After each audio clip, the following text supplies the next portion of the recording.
See, it's our eyes painted. Hey everyone, in this guide I'll be showing you how to efficiently kill Queen Black Dragon. You want to have 75 combat stats so that you can use the power armor. You don't want to use tank armor really. 60 summoning is required no matter what, and I suggest 85 Herblore for super anti-fires. Other useful tips would be doing Song from the Depths because it actually reduces damage taken from QBD. Soul Split with Amia Souls is literally one of the best things ever. Overloads are also a very important thing. If you don't have them, it's not really a big deal, but it really helps out. If you don't have the overloads, just replace them with supers or extremes, as well as super anti-fire potions. If not, I mean, you can still use regular anti-fires, but it's just not as efficient.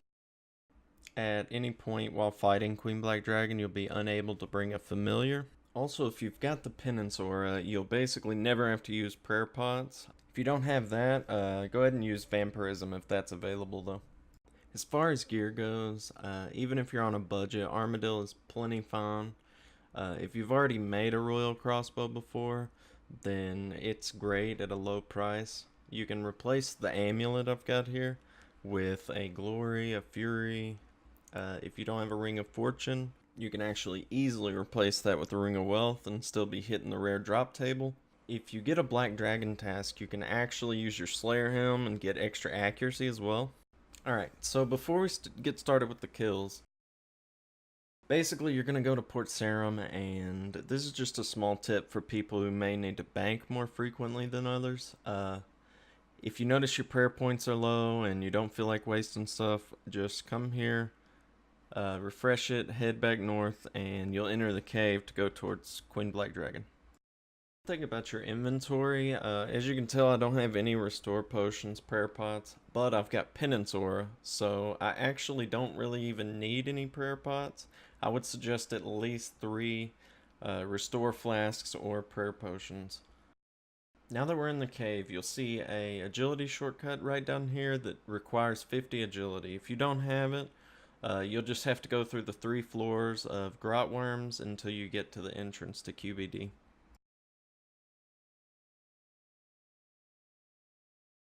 Alright, so right click on the portal and be sure to pass through it. It's going to take you straight into the fight, so be sure your inventory is ready. Alright, there will be about an 18-second animation before she starts attacking you. So feel free to wait until about 14 seconds or so and then use your overloads or your super anti-fires. Activate your prayer, of course, which I'm actually using Soul Split with the tier 95 prayer anguish. If you don't have those available, then I highly suggest to just protect range and actually stand about where I am, to the left of this small artifact beside me, but because between each phase you're actually going to have to click on these artifacts. You'll see at the top QBD's health actually just goes out right there, and I have to click this artifact nearest to me immediately. As you can see, these flame walls will be coming down, and this was what I was referring to about the super anti-fires.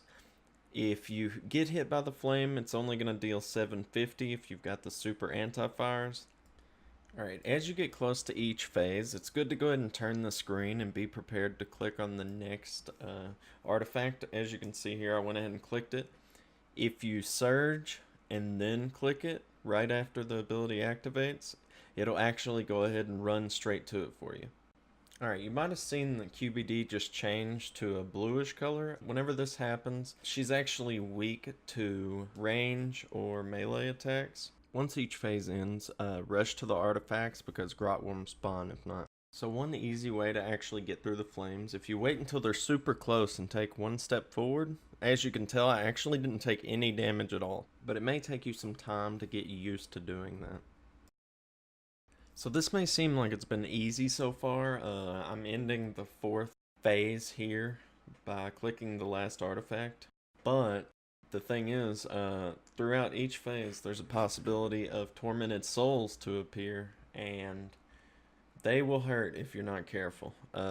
During phase 1 you can only have 1, and as the phases progress there will be an additional tormented soul that could spawn. Once you finish your kill and get your loot, if you're interested in more kills, just right click the portal and quick start. So during phase 4, there's a chance that these tormented souls will spawn, and it won't be diagonal like they're supposed to be. You may have to just try to avoid them. If you surge away, it'll give you a little extra time to, see where the small circles are on the ground and avoid them. If you can manage to circle back behind the tormented souls, you can actually just kill them with their own abilities.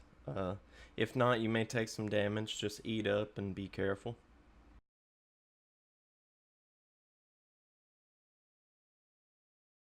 The most important part is just making sure that your anti-fire, super anti-fire, is always active and that you're paying attention to the souls. Alright, so right here is actually a way better example of the tormented souls coming. You'll see that QBD actually leans back as well. If you have bombardment or corruption shot, just any AoE ability, you want to use it as quickly as possible, because if not, they will actually freeze time and you'll be able to do nothing except take damage, basically.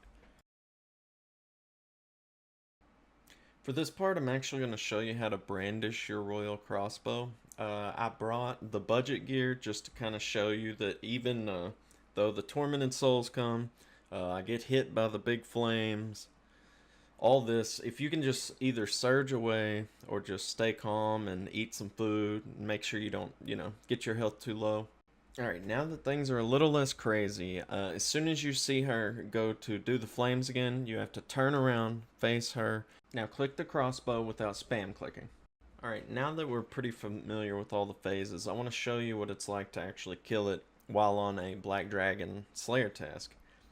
Because you can bring your Slayer Helm, you'll get the increased accuracy, and of course tons of Slayer XP, so that's always great as well. Alright, so for each phase, you actually want to be sure that you're always using your corruption shot when it's available, which is my second ability for anyone who doesn't know. You get it from the Mazcab ability codex, which is currently around 17 to 18 mil, I'd say. If you don't have that ability, it's not really a big deal. It is nice because it'll be an AoE ability to get rid of the tormented souls, as well as the grot worms that can be annoying sometimes. As soon as you've got either rapid fire or snapshot available throughout your thresholds, they're very good abilities to push through the phases as soon as possible. As you can tell here, only one tormented soul spawned. The moment you see text pop up above their head, you want to take one step behind the tormented soul if there's only one or less than 4.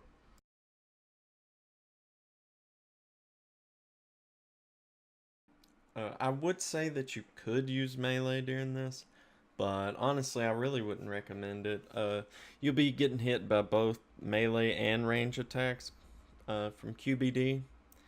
And if you just use range and stand near the middle there's sometimes first a safe spot between the flames, as well as you'll be close to the artifact during the early phases.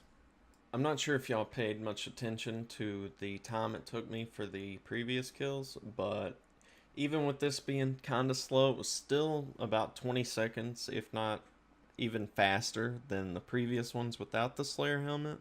But I really hope that this guide covered all the in-depth parts of Queen Black Dragon. I appreciate all of y'all watching. Please like, comment, and subscribe.